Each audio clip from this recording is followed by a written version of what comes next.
மாண்புமிகு தமிழ்நாடு முதலமைச்சர் C Joseph Vijay அண்ணன் அவர்கள்ட்ட ஒரு தம்பியாக, தங்கைகளாக பல பேர் இருக்காங்க, ஒரு தம்பியாக ஒரு கோரிக்கை வைக்கிறேன். வெறும் 12,000 பள்ளிக்கூடங்கள், தனியார் பள்ளிக்கூடங்கள்ல 65 லட்சம் மாணவர்கள் இருக்காங்க. 35,000 பள்ளிக்கூடங்கள்ல வெறும் 55 லட்சம் மாணவர்கள் தான் இருக்காங்க. என்ன காரணம்? 3 மடங்கு நம்ம கிட்ட ஸ்கூல் இருக்கு. கடந்த ஆட்சி காலத்துல, ஜெயலலிதா அவங்களோட ஆட்சி காலத்துல ஒரு முறை தகுதி தேர்வுல தேர்ச்சி பெற்றாங்க. கிட்டத்தட்ட 22,000 காலி பணியிடங்களை நிரப்பியது தான் மிகப்பெரிய ஒரு சாதனையாக இன்றளவும் இருக்கிறது. அந்த 3 ஆண்டுகளும் தேர்வு நடத்தாமல் வெறும் வெற்று அறிவிப்புகளை மட்டும் அறிவித்தது ஏன்? அந்த அறிவிப்புக்கு ஒதுக்கப்பட்ட நிதி தோராயமாக ஒரு 40,000 கோடி இருக்கும். அந்த வருஷம் 2018 வெளியிட்டதுல இருந்து ஒரு நியமன தேர்வு கூட நடத்தல. தொடர்ந்து மீண்டும் எங்களை தகுதி தேர்வு வைப்பது, நோட்டிபிகேஷன்ல வைத்து எங்களை அலைக்கழிப்பது, இந்த ஒட்டுமொத்த பிரச்சனைக்கு காரணம் நிர்வாக கோளாறு தான் நாங்க சொல்றோம். அரசு அதிகாரிகளோட அலட்சிய போக்கு, அவங்க இந்த துறை மேல ஒரு அக்கறை கொள்ளாத விதம். தெருநாயை எப்படி துரத்துவாங்க, பார்த்த உடனே எப்படி துரத்துவாங்க, அப்படி பண்ணாங்க. அவமானம். கடந்த ஆட்சியில் எங்களை அவமானப்படுத்தினாங்க. படித்து ஒரு IAS அதிகாரி அங்க இருக்க வேண்டும். என்னோட பர்சனலா நாங்க ஒரு ஒப்பீனியன் வைக்கிறேன். பள்ளிக்கல்வித்துறைக்கு பிரின்ஸ் கஜேந்திர பாபு ஐயா போன்றவர்களை எல்லாம் நல்ல கல்வியாளர், முற்போக்கு சிந்தனை உள்ளவர், அவர்களை எல்லாம் பாடநூல் கழகத்திலேயோ. வணக்கம், நான் ஆதியோன் சங்கர் பிரியன். சுவர் இல்லாமல் சித்திரம் தீட்ட முடியாது அப்படிங்கிறது பழமொழி. அந்த மாதிரி தான் தமிழ்நாட்டினுடைய அரசு பள்ளி மாணவர்களுடைய நிலை இன்னைக்கு இருக்கு அப்படிங்கிறது நிதர்சனமான, தவிர்க்க முடியாத ஒரு உண்மையாக இருக்கு. பல பள்ளிகள்ல ஓராசிரியர், ஈராசிரியர் அந்த பள்ளிக்கூடங்களாக தான் செயல்படுது. அரசு பள்ளிக்கூடங்களை நம்பி இருக்கக்கூடிய ஏழை எளிய மக்களுக்கு மாணவர்களுக்கு ஆசிரியர்கள் பற்றாக்குறை அப்படிங்கிறது தமிழ்நாடு முழுவதும் நிலவிக்கிட்டு இருக்கிற, ரொம்ப காலமா தொடர்ச்சியா இருந்துகிட்டு இருக்கிற ஒரு மிக முக்கியமான ஒரு பிரச்சனை அப்படிங்கிறதுல தொடர்ச்சியா செய்திகள்ல நம்ம பார்த்துட்டே இருக்கிறோம். பல்வேறு ஆசிரியர் கூட்டமைப்பை சேர்ந்தவர்கள், பட்டதாரிகள் பல தேர்வுகளை கடந்து தேர்ச்சி பெற்றும் கூட எங்களுக்கு இன்னும் ஆசிரியர் பணி வழங்கல அப்படிங்கிற போராட்டத்தோட, அவங்க வாழ்வியலோட தவிச்சுக்கிட்டு இருக்கிற பல போராட்டங்களையும் செய்திகளையும் நம்ம பார்த்துக்கிட்டு இருக்கோம். அந்த பிரச்சனைகளுக்கு இப்போது என்னதான் பதில் தமிழக அரசு? வருகிற பட்ஜெட்டில் எங்களுடைய கோரிக்கை, எங்களுடைய வாழ்க்கைக்கு தீர்வு கிடைக்குமா அப்படிங்கிற தேடலோட நியமன தேர்வில் தேர்ச்சி பெற்ற தொடக்கப்பள்ளி ஆசிரியர் கூட்டமைப்பினுடைய தலைவர் கோ பார்த்திபன் அவர்கள் நம்மோட இணைஞ்சிருக்கிறாங்க. அவரிடத்துல பேசலாம். வணக்கம் சார். வணக்கம் சார். நிறைய போராட்டங்கள் தொடர்ச்சியா நடத்திக்கிட்டு இருக்கீங்க. குறிப்பா நீங்க நியமன தேர்வுல தேர்ச்சி பெற்றிருக்கக்கூடிய தொடக்கப்பள்ளி ஆசிரியர்கள், உங்களோட தேர்வு எப்ப நடந்துச்சு, எப்படி தேர்ச்சி பெற்றீங்க, அதுக்கப்புறம் உங்களுடைய தொடர் பயணங்கள் என்ன, இப்போது உங்களுடைய கோரிக்கையோ அல்லது தீர்வுகளை எதை நோக்கி நீங்க நகர்ந்து? வணக்கம் சார். 2013 இருந்து கிட்டத்தட்ட 4 முறை தகுதி தேர்வு பாஸ் பண்ணியிருக்கோம். கடந்த ஆட்சி காலத்துல, ஜெயலலிதா அவங்களோட ஆட்சி காலத்துல ஒரு முறை தகுதி தேர்வுல தேர்ச்சி பெற்றாலே கிட்டத்தட்ட 22,000 காலி பணியிடங்களை நிரப்பியது தான் மிகப்பெரிய ஒரு சாதனையாக இன்றளவும் இருக்கிறது. ஏழை எளிய மாணவர்களை கருத்தில் கொண்டு, கிராமப்புற மாணவர்களின் கல்வியை கருத்தில் கொண்டு, பெற்றோர்களின் நலனை கருத்தில் கொண்டு 22,000 காலி பணியிடங்களை நிரப்பியதுதான் இன்று வரை மகத்தான சாதனையாக உள்ளது. அதற்கு பிறகு 2017, 2019, 2022 வரை தேர்தலுக்காக எங்களை பயன்படுத்தி கொண்டார்கள். தேர்தலுக்கு தேர்வுதான் நடத்தினார்களே தவிர எங்களை போன்ற தகுதியுள்ள ஆசிரியர்களை யாரையும் தேர்ந்தெடுக்கவில்லை. இதன் அடிப்படையில் தொடர்ச்சியாக 2021 முதல் 2023 வரை TRB தேர்வாணையம் வெளிப்படையாக நிதித்துறை ஒப்புதலோடு வெளியிட்ட காலி பணியிடங்கள் எண்ணிக்கை 11,270 காலி பணியிடங்கள். ஒவ்வொரு ஆண்டும் நோட்டிபிகேஷன் பண்ணா உடனடியா அந்த வருஷம் தேர்வு நடத்தி இருக்கணும். ஆனால் அந்த 3 ஆண்டுகளும் தேர்வு நடத்தாமல் வெறும் வெற்று அறிவிப்புகளை மட்டும் அறிவித்தது ஏன்? அந்த அறிவிப்புக்கு ஒதுக்கப்பட்ட நிதி தோராயமாக ஒரு 40,000 கோடி இருக்கும். அந்த 40,000 கோடி நியமனம் செய்யாமல் வேறு எதற்காக பயன்படுத்தப்பட்டது, அது எவ்வாறு செலவிடப்பட்டது என இந்த அரசாங்கம் ஒரு வெள்ளை அறிக்கை வாயிலாக வெளியிட வேண்டும் என மாண்புமிகு பள்ளிக்கல்வித்துறை அமைச்சரை கேட்டுக்கொள்கிறேன். அது மட்டும் இல்லாமல் 2024ஆம் ஆண்டு தொடர்ச்சியாக 2021 730 காலி பணியிடம், 2022 3,987 காலி பணியிடம், 2023 6,553 காலி பணியிடம், தொடர்ச்சியாக காலி பணியிடங்கள் உயர்ந்து கொண்டே போகிறது. இந்த அடிப்படையில் அடுத்த ஆண்டும் ஒரு 10,000 காலி பணியிடம் வரும், 15,000 காலி பணியிடம் வரும் நாங்கள் எதிர்பார்த்துக்கிட்டு இருந்தோம். ஆனால் ஒரு வெற்று சொற்பமாக 2,768 காலி பணிகளுக்கு மட்டும் காலி பணியிடங்களை தேர்தலுக்காக, அதாவது அடுத்த சட்டமன்ற தேர்தலுக்காக அதை பயன்படுத்திக் கொள்ளும் விதமாக 2024 தேர்வு வைக்கப்பட்டு 2025 அப்பாயின்மெண்ட் தராங்க. அதுவும் குறிப்பாக தமிழ்நாட்டில் 38 மாவட்டங்கள் இருந்த போதும் 20 மாவட்டங்களுக்கு மட்டும்தான் அப்பாயின்மெண்ட் தரீங்க. அதுல ஒரு அரசியல். அதுல என்ன அரசியல்னா, வடக்கு புறம் இருக்கக்கூடிய மாவட்டங்களை குறிவைப்பது, தெற்கு பகுதிகளில் சில மாவட்டங்களை குறிவைத்து 20 மாவட்டங்களுக்கு மட்டும் தான் அப்பாயின்மெண்ட் கொடுக்குறாங்க. அப்ப மீதமுள்ள 18 மாவட்டங்களோட நிலை என்ன, அந்த மாணவரோட கல்வி நிலை என்ன ஆகிறது? இந்த அடிப்படையில கிட்டத்தட்ட லாஸ்ட் இப்போ ஒரு 1 வீக் முன்னாடி ஒரு நியூஸ்ல ஒரு செய்தி வரும். 2482 பள்ளிக்கூடங்கள்ல, தமிழ்நாடு தொடக்க பள்ளிகள்ல சிங்கிள் டிஜிட்ல தான் ஸ்டூடெண்டோட அட்மிஷன் நடந்திருக்கு. குறிப்பா இன்னும் நம்ம தோராயமா சொல்லணும்னா சார், நீலகிரியில 44 பள்ளிக்கூடங்கள்ல 0 அட்மிஷன், ஒரு அட்மிஷன் கூட விழல. 4 பிளாக் இருக்கு, 1200 ஸ்கூல் இருக்கு. ஆனா 44 ஸ்கூல்ல 0 அட்மிஷன் வருது. அந்த ஸ்கூல்ல இருக்கிற ஹெட் மாஸ்டர், அந்த ஸ்கூல்ல இருக்கிற பியூன் வரைக்கும் ஏன் அவங்க குழந்தைங்களை அந்த ஸ்கூல்ல சேர்த்தல?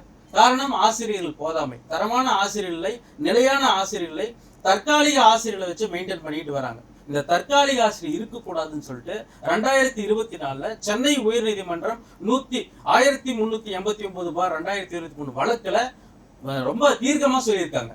எந்த காரணத்துக்காகவும் தற்காலிக ஆசிரியர் இருக்கக்கூடாது, நல்ல தகுதியுள்ள ஆசிரியர்களை தேர்வு செய்து உடனடியாக நிரப்ப வேண்டும், ஒரு பள்ளிக்கூடத்துக்கு நிரந்தர ஆசிரியர்கள் தான் அழகு அப்படின்னு சொல்லிட்டு உயர்நீதிமன்றம் சொல்லியிருக்கு. இவங்க எந்த தீர்ப்பையும் மதிக்கலங்கிறது மிகுந்த ஏமாற்றமா இருக்கு. அது மட்டும் இல்லாம 2018 ஒரு ஜிஓ கொண்டு வராங்க.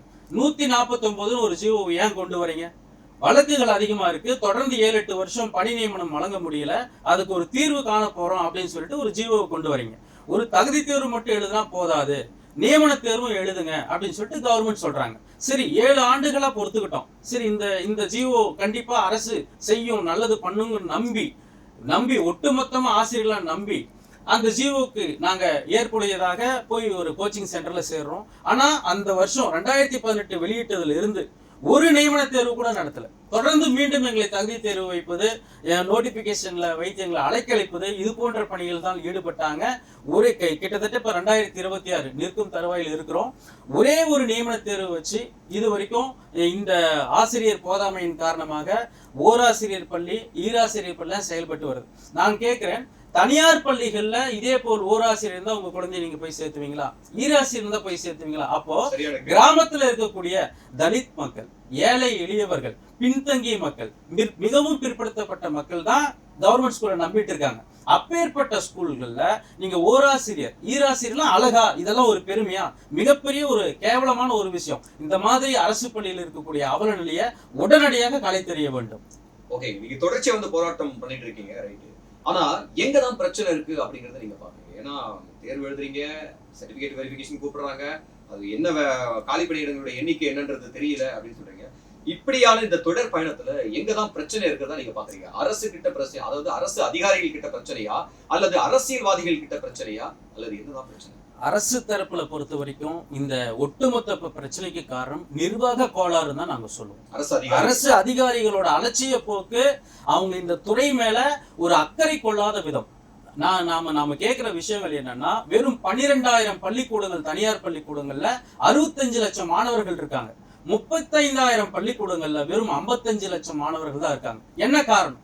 3 மடங்கு நம்ம கிட்ட ஸ்கூல் இருக்கு, ஆனா ஆசிரியரோட ஸ்ட்ரென்த் இல்ல, ஒவ்வொரு பெற்றோருக்கும் நம்பிக்கை இல்லை. ஒரு அரசு அதிகாரி தன்னோட குழந்தையை போய் அரசு பள்ளியில் சேர்த்தால்தான் அந்த அரசு பள்ளியின் மீது பெற்றோர்களுக்கு, அங்க சுற்றி இருக்கக்கூடிய பெற்றோர்களுக்கு நம்பிக்கை வரும். இப்படியெல்லாம் இருக்கிற சூழ்நிலையில ஆண்டுக்கு ஒரு மேஜிக் ஷோ காட்டுறது போல, ஒரு தேர்தல் ஆதாயத்துக்காக ஒரு குறிப்பிட்ட காலிப்பணிகளை அறிவிப்பது, தேர்வு நடத்தாமல் போவது. இப்போ கவர்மெண்ட் நிதித்துறை ஒப்புதலோட நிதியை உங்களுக்கு கொடுத்துறாங்க, தேர்வு நடத்துங்கன்னு சொல்லி டிஆர்பி போர்டு கொடுத்துறாங்க. அதில் இருக்கக்கூடிய உயர் அதிகாரிகள் தான் ஆண்டுக்கு தேர்வு நடத்தி ஆசிரியர்களை பணி நியமனம் செய்து அரசு பள்ளிகளை காப்பாற்ற வேண்டும். அந்த நிலையை உருவாக்காமல் இருப்பது, தடுப்பது, மெத்தன போக்கோடு நடந்து கொள்வது. டிஆர்பி போர்டை நாங்க ரொம்ப இந்த விஷயத்துல நாங்க பாரபட்சம் பார்க்காதீங்க, எங்களை சரிவர நீங்க எங்க மாணவர்களுடைய சேர்க்கை எந்த அளவுக்கு இன்க்ரீஸ் ஆகும்னா, ஆசிரியர்களுடைய எண்ணிக்கை இருந்தாதான் மாணவர்களோட சேர்க்கை அதிகமாகும். ஒரு சாதாரண ஒரு பள்ளிக்கூடங்கள்ல வெறுமன மாணவர்கள் இருப்பதும், உயரமான கட்டிடங்கள் வளர்வது வளர்ச்சி இல்லை. ஆசிரியர்களை கொண்டு கல்வி வழங்குவதன் வழியாக வருவதுதான் வளர்ச்சி. எனவே இந்த துறை, அதாவது குறிப்பா சொல்லணும்னா ஹையர் பொசிஷன்ல இருக்கக்கூடிய அதிகாரிகள் உடனடியாக இதுக்கு நீங்க தீர்வு காண வேண்டும். ஒரு பாமர மக்களுக்கும் ஒரு அரசியல் உள்ள அரசியல்வாதி தலைவர்களுக்கும் இடைப்பாலமாக இருக்கக்கூடியவங்க அதிகாரிகள் தான். அந்த அதிகாரிகள் நினைத்தால் மட்டும்தான் இந்த நிலையை போக்க முடியும். இன்னும் குறிப்பா சொல்லணும்னா, தமிழ்நாடு இருமொழி கொள்கை அடிப்படையில் செயல்படக்கூடிய ஒரு மாநிலம். இன்னைக்கு அடிப்படை கல்வியில ஒரு தொடக்கப்பள்ளி மாணவர்களுக்கு 3ஆம் வகுப்பு படிக்கும் மாணவர்களுக்கு தமிழ் படிக்க தெரியல, இங்கிலீஷ் ஃப்ளூயண்டா படிக்க தெரியல. ஆனால் தனியார் பள்ளியில் இருக்கக்கூடிய 1ஆம் வகுப்பு மாணவன் அவ்வளவு அற்புதமாக பேசுகிறார். காரணம் என்ன? அந்த 1ஆம் வகுப்புக்கே 5 ஆசிரியர்கள் இருக்காங்க. இங்க ஒட்டுமொத்த பள்ளிக்கூடத்துக்கே ஓராசிரியர் தான் இருக்கிறாங்க. அதோட டெஃபிஷியன்சி உங்களுக்கு நல்லா புரியும். சோ இந்த குறைபாடுகளை நிவர்த்தி செய்ய வேண்டும். இப்படி ஒரு போக்கு போச்சுன்னா என்ன ஆகும்னா, நான் குறிப்பா வருஷத்தோட சொல்றேன், 2010 இருந்து தனியார் மயம் வந்து அதிகமாயிடுச்சு. அதாவது ஒரு எஜுகேஷன் குவாலிஃபிகேஷன் இல்லாதவங்க இன்னைக்கு கல்வி தந்தையா ஆயிடுறாங்க. தனியார் பள்ளி அவங்க நினைச்ச மாதிரி மூளைக்கு மூளை, தெருவுக்கு நீ ஒரு ஸ்கூல் நடத்திட்டு இருக்காங்க.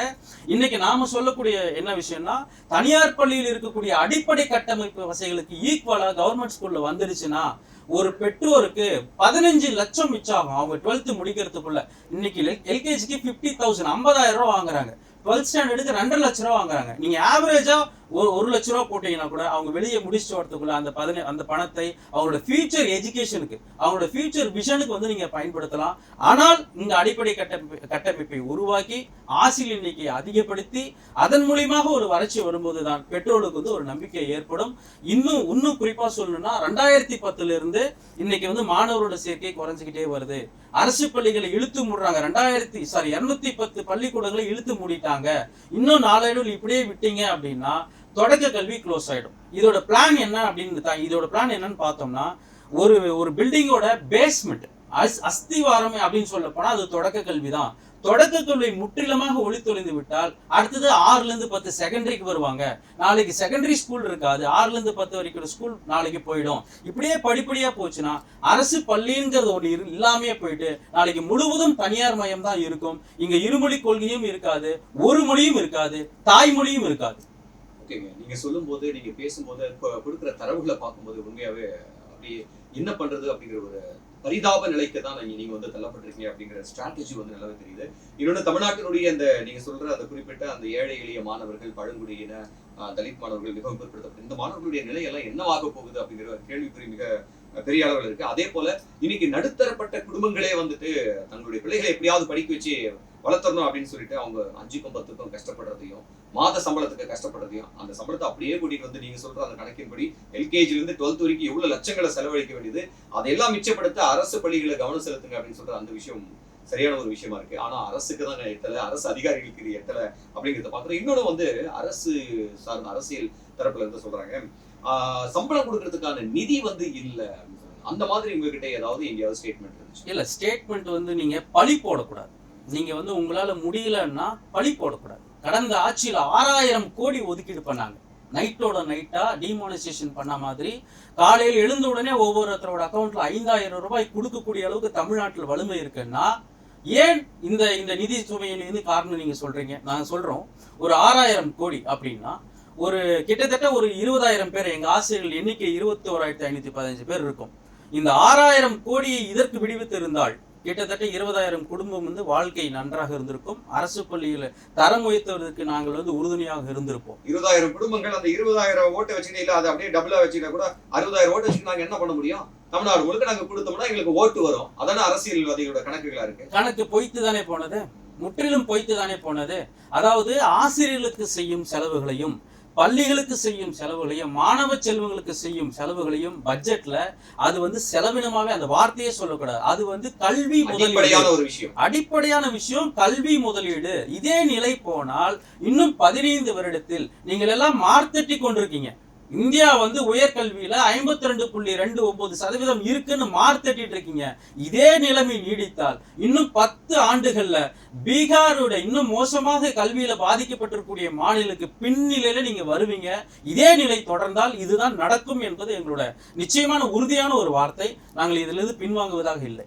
சரிங்க, இதுவரைக்கும் நீங்க இந்த அரசு அமைந்த பிறகு உங்களுடைய அட்டென்ஷன், உங்களுடைய கோரிக்கைகள், உங்களோட தேவைகளை யாரை சந்திச்சிருக்கீங்க? அவங்க என்ன பதில் கொடுத்துருக்காங்க? சார், கடந்த முறை ஒரு சாம்பிள் சொல்லிட்டு நான் போயிடுறேன். கடந்த ஆட்சியில் அந்த அமைச்சருக்கு தெரியுமான்லாம் தெரியாது. அவரோட வீடு, அவரோட அலுவலகம், கட்சி, இன்னும் நிறைய பொது இடங்களை சந்திக்கும் பொழுது அவரை நெருங்க விடாமல் எங்களை நிறைய பேர் தடுத்தாங்க.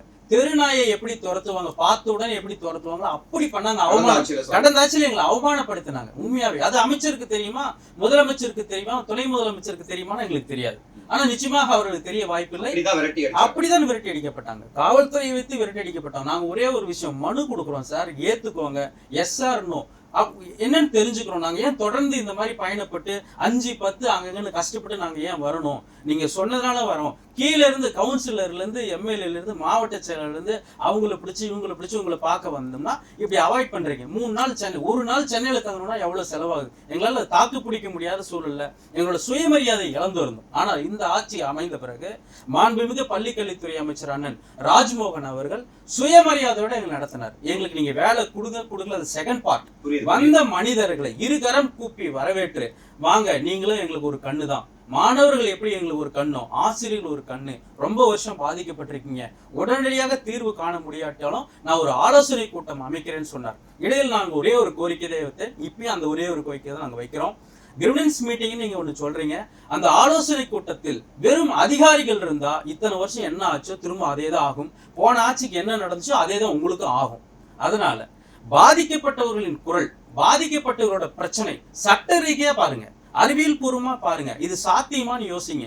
சரின்னா பண்ணுவோம், இல்லாட்டி இதே ஒரு முடிவுரைக்கு வந்து விடுவோம். தொடர்ந்து ஒரு சிந்துபாத் கதை போல தொடர்ந்து அரசு அதிகாரிகளையும் அரசியல்வாதிகளையும் பாதிக்கப்பட்ட ஆசிரியர்கள் 13-14 வருஷமா ஓடிக்கிட்டே இருக்கும். எங்களுக்கு ஒரு முற்றுப்புள்ளி வைக்க வேண்டும் என சுயமரியாதைக்காரர்னே சொல்லலாம் பள்ளிக்கல்வித்துறை அமைச்சர். அத்தனை அழகா எங்ககிட்ட வந்து அனுசரிக்கிறாரு, பேசுறாரு, ஆதங்கப்படல, கோவப்படல.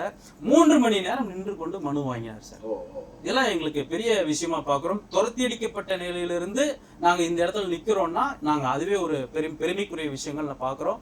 இந்த ஆட்சி குறுகிய காலம் தான் வந்திருக்காங்க, நீண்ட நெடிய காலம் அரசியல் அனுபவம் இல்லை என்றாலும் கூட நல்ல பல தமிழ்நாட்டில் இருக்கக்கூடிய தமிழ் வழியில் படித்த ஐஏஎஸ் அதிகாரிகள் உடன் வைத்துக் கொள்ள வேண்டும். அதிகபட்சமாக கல்வித்துறை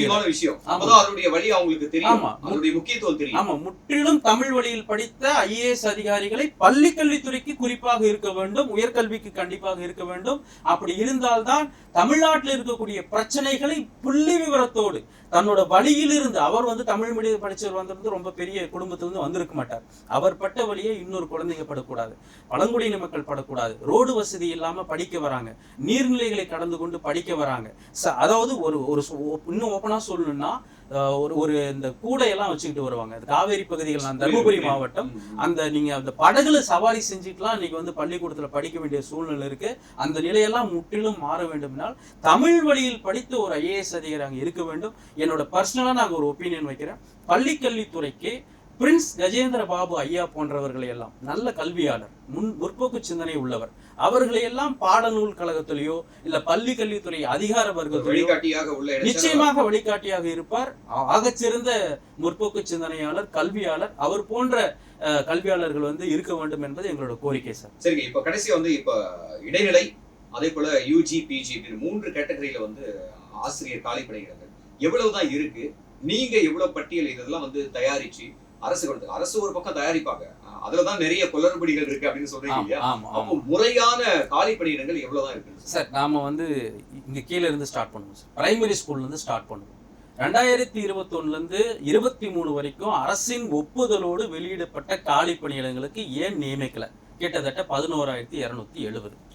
அடுத்ததா 2025 இருந்து 26 வரைக்கும் 8000 ஆசிரியர் காலி பணிகள் நிரப்பாமல் இருக்கு. சட்டமன்றத்தில் குறிப்பு இருக்கு. இன்னைக்கு தொடக்க பள்ளியோட பள்ளி கல்வித்துறை அனௌன்ஸ் பண்ணிருக்காங்க 3105 இருக்கு. இப்படி நீங்க நம்ம கவுண்ட் பண்ணோம்னா கிட்டத்தட்ட அரசு தெரிவித்த அதிகாரப்பூர்வ தகவலின்படி 23,000 காலி பணிகள் இருக்கு. மேலும் ஸ்பெஷல் டெட்டுங்கிற ஒரு எக்ஸாம் நடத்தி அதுல வந்து HM ப்ரமோஷன் ஆனாங்கன்னா, செகண்ட் கிரேட்ல இருந்து HM ப்ரமோஷன் ஆனாங்க, இன்னும் காலி பணியிடங்கள் 6000 காலி பணியிடம் வரும். 6000 தலைமை ஆசிரியர் எல்லாம் தான் இன்னைக்கு நிலை இருக்கு. அப்போ அடுத்ததான் யூஜிக்கு வரும். யூஜில அரசு அறிவித்த காலி பணியிடங்கள் கிட்டத்தட்ட 6000 இருக்கு. போன வருஷம் இந்த வருஷம் மாணவரோட சேர்க்கை இதெல்லாம் ஒப்பிட்டு பார்க்கும் பொழுது 6000. அங்கேயும் ஒரு ப்ரமோஷன் இருக்கு. அந்த ப்ரமோஷன் 2500. அங்க ஓவராலா சேர்த்தணும் அப்படின்னா கிட்டத்தட்ட 9000 காலி பணிகள் இருக்கு. நான் கேட்கறதெல்லாம் ஒன்னே ஒரு விஷயம் தான் சார். இந்த காலி பணியிடங்களை கில்லுக்கரியாக கொடுக்காமல் அள்ளி கொடுக்க வேண்டும் என தமிழ்நாடு முதலமைச்சர் அவர்களை நாங்கள் கேட்டுக்கிறோம். முழுமையான காலி பணியிடங்கள் உடனடியாக நிரப்ப வேண்டும். அந்தந்த ஆண்டே மாணவர்களின் சேர்க்கைக்கு எவ்வளவு இருக்கோ அந்த சேர்க்கைக்கு தகுந்த மாதிரி ஆசிரியர்கள் வந்து நீங்க அப்பாயின்மெண்ட் பண்ணணும். லாஸ்ட் வருஷம் 3,37,000 மாணவர்கள் வந்து அப்பாயின்மெண்ட் ஆயிருக்காங்க. 1:30 ஒரு 30 மாணவர்களுக்கு ஒரு ஆசிரியர் அப்படின்னு நீங்க எடுத்துக்கிட்டீங்கன்னா கூட 3.5 லட்சம் பேருக்கு கிட்டத்தட்ட 13,000 பேர் வராங்க. அப்படி ஒவ்வொரு வருஷம் என்னென்ன காலிப்பணியிடங்கள் வருதோ அந்த காலிப்பணியிடங்கள் நிரப்ப வேண்டும். குறிப்பாக டிஎன்பிசி போன்ற நிறுவனங்கள் நடத்தக்கூடியது போல தொடர்ச்சியாக வருஷத்துக்கு இவ்வளவு நோட்டிபிகேஷன், அந்த எக்ஸாம் மேக்சிமம் 2 வருஷத்துக்குள்ள நடத்தி முடிச்சிடறாங்க. அதே போலதான் டிஆர்பியும் செயல்பட வேண்டும் என நாங்க கேட்டுக்கிறோம். இன்னும் குறிப்பா சொல்லணும்னா எஸ்எம்சிங்கிற ஸ்கூல் மேனேஜ்மெண்ட் கமிட்டி வழியாக ஸ்கூலை மேனேஜ்மெண்ட் செய்ய ஒரு கமிட்டி, அந்த கமிட்டிக்கு பள்ளிகளினுடைய அடிப்படை வசதிகள், கழிப்பிட வசதி, விளையாட்டு திடல் வசதி, அந்த பூங்கா எல்லாம் இருக்கா, சுற்றுச்சுவர் சரியா இருக்கா, இதெல்லாம் தான் நம்ம பார்க்கணும். அதை விட்டுட்டு ஆசிரியர்களை நியமிக்க எஸ்எம்சிக்கு 1% கூட நீங்க அனுமதி வழங்கக்கூடாது. அப்படி ஆசிரியர்கள் நியமிக்க எஸ்எம்சிக்கு அதிகாரம் இருக்குது எனில் டிஆர்பிக்கு என்ன வேலைங்கிறத நான் கேட்கறேன். டிஆர்பிக்கு ஆசிரியர்கள் நியமனம் ரெக்ரூட்மெண்ட் பண்றதுக்கு தான் நீங்க இருக்கீங்க. நீங்க ஒரு ஜிஓவை போட்டுட்டு இப்ப நிதி சூழல் சரியில்லை டெம்பரவரியா எடுத்துக்கோங்கன்னு சொல்றது உயர் நீதிமன்ற தீர்ப்புக்கும் எதிரானது, பாதிக்கப்பட்ட ஆசிரியர்களுக்கு எதிரானது, கிராமப்புற ஏழை எளிய மாணவர்கள் கல்விக்கு முற்றிலும் எதிரானது. எனவே அதை தடுக்க வேண்டும் என்பது பணிவோடு கேட்டுக்கொள்கிறேன் சார். இவ்வளவு விஷயங்கள் பேசியிருக்கீங்க, அமைச்சர்கிட்ட சந்திச்சிருக்கீங்க, பேசியிருக்கீங்க, கோரிக்கை வச்சிருக்கீங்க. டைரக்டா முதல்வர் அவர்கள்ட்ட உங்ககிட்ட ஏதாவது மாண்புமிகு தமிழ்நாடு முதலமைச்சர் சி ஜோசப் விஜய் அண்ணன் அவர்கள்ட்ட ஒரு தம்பியாக, தங்கைகளாக பல பேர் இருக்காங்க, ஒரு தம்பியாக ஒரு கோரிக்கை வைக்கிறேன். பல வருடங்களாக தேர்ச்சி பெற்று தகுதி உள்ள ஆசிரியர்கள் கிட்டத்தட்ட 40லேருந்து 50 வயதை கடந்துட்டோம். பெண்கள் குறிப்பாக இந்த ஒரு துறையில மட்டும்தான் 50% இடஒதுக்கீடு இருக்கக்கூடிய ஒரே ஒரு துறை இந்த துறை மட்டும்தான். இதை நம்பி கிட்டத்தட்ட தேர்ச்சி பெற்று தகுதியுள்ள ஆசிரியர்கள் 16,000 பேர் இருக்காங்க. எனவே மீண்டும் ஒரு தேர்வோ அந்த மாதிரி எந்த ஒரு விஷயங்களுக்கும் போகாமல் மாண்புமிகு தமிழ்நாடு முதலமைச்சர் அவர்கள் தாயுள்ளத்தோடு தேர்ச்சி பெற்ற அனைவர்களுக்கும் இந்த வருகின்ற பட்ஜெட் கூட்டத்தொடரிலே பணி நியமன ஆணை வழங்குவதற்கு ஒரு புதிய அரசாணை பிறப்பிக்க வேண்டும் என இருகரம் கூப்பி நெஞ்சம் நிறைந்த நன்றிகளோடு கேட்டுக்கொள்கிறேன் சார். உங்கள் எண்ணம் ஈடேறட்டும். தமிழக அரசு பள்ளிகள் ஜி தொலைக்காட்சிக்கு நெஞ்சம் நிறைந்த நன்றி சார். நன்றி.